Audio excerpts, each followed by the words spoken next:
नमस्कार विद्यार्थी मित्रांनो, आज मी तुम्हाला मल्टिप्लिकेशन ऑफ फ्रॅक्शन आपण अवघ्या 5 सेकंदाच्या आत कसे सोडवू शकतो हे मी तुम्हाला सांगणार आहे। तर चला आपण व्हिडिओला सुरुवात करूया। तर विद्यार्थी मित्रांनो, आपल्याला पहिल्या फ्रॅक्शनचा न्यूमरेटर इथे जसाच्या तसा लिहून घ्यायचा आहे। त्यानंतर इथे मल्टिप्लिकेशनचे साइन द्यायचे आहे। त्यानंतर मला दुसऱ्या फ्रॅक्शनचा सुद्धा न्यूमरेटर इथे लिहून घ्यायचा आहे।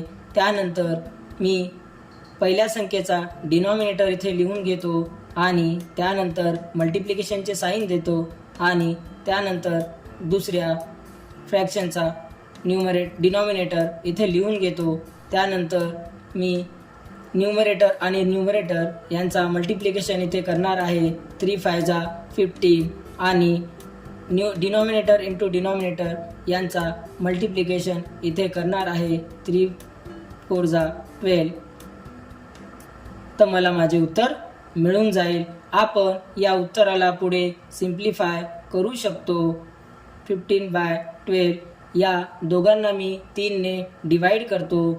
3 4 जा 12 आणि 3 5 जा 15। तर मला माझे फायनल उत्तर मिळून जाईल। तर चला आपण दुसऱ्या एक्झाम्पलकडे वळूया। इथे सुद्धा मला पहिल्या फ्रॅक्शनचा न्यूमरेटर आणि दुसऱ्या फ्रॅक्शनचा न्यूमरेटर जशाचा तसा लिहून घ्यायचा आहे।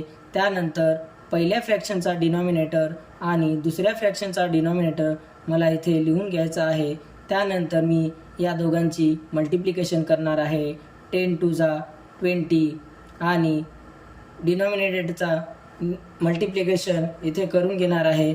5 6 जा 30 0 आणि 0 कॅन्सल झाले। त्यानंतर मला आन्सर भेटेल 2/3। तर विद्यार्थी मित्रांनो, आपल्याला आपले आन्सर मिळाले आहे।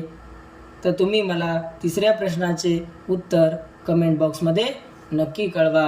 थँक्यू।